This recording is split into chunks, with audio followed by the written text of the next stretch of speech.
There is a feeling कि आप vote काटते हैं दूसरी पार्टियों का, इसीलिए आप अकेले चलते हैं और बीजेपी की बी टीम बन चुके हैं। सब बकवास है, झूठ है। आप वोट नहीं काटते? अरे आप एक काम करिए ना, कभी बिठाइए इन तमाम जोकरों को मेरे सामने। मैं अकेले बैठता हूं, पूरों को बुलाइए, डेटा के साथ बात करेंगे। बेशर्मी की हद कर दिए, झूठे हैं लोग। कौन से डेटा की बात करें? डेटा बताएंगे कि कौन वोट काट रहा है।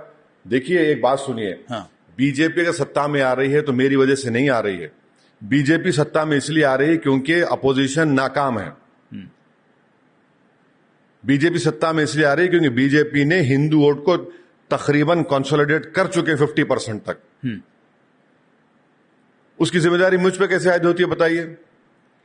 अगर मैं हैदराबाद, औरंगाबाद, किशनगंज और 5 सीट अगर लड़ता हूं 2024 के पार्लियामेंट चुनाव में और बीजेपी 240 पे आ जाती है तो जिम्मेदार मैं हूं। आप बताइए कैसे जिम्मेदारी में डालेंगे? ये आपकी नफरत है। आपकी नफरत क्या है कि जब हर समुदाय की एक सेम्बलेंस ऑफ पॉलिटिकल लीडरशिप है या पॉलिटिकल वॉइस है, वो आपको एक्सेप्टेबल है, मगर आप नहीं चाहते कि मुसलमानों का एक सेम्बलेंस ऑफ पॉलिटिकल वॉइस हो, ना उनकी लीडरशिप हो, पॉलिटिकल लीडरशिप हो। आपका इशारा कांग्रेस की तरफ सब पे है, इंक्लूडिंग बीएचपी, इंक्लूडिंग बीजेपी, जितने पॉलिटिकल पार्टी सब पे है। भाई यादव लीडर होगा, मुसलमान भिखारी होगा। अपर कास्ट लीडर होगा, मुसलमान भिखारी होगा। ये कैसे होगा बताइए?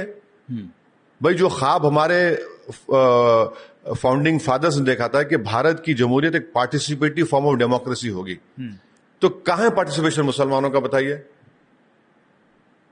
भाई जहां पर देश की अखंडता और सालमियत का मामला आएगा तो हम खड़े हो जाएंगे, जहां पे देश की सेना का मामला होगा हम देश के साथ खड़े होंगे।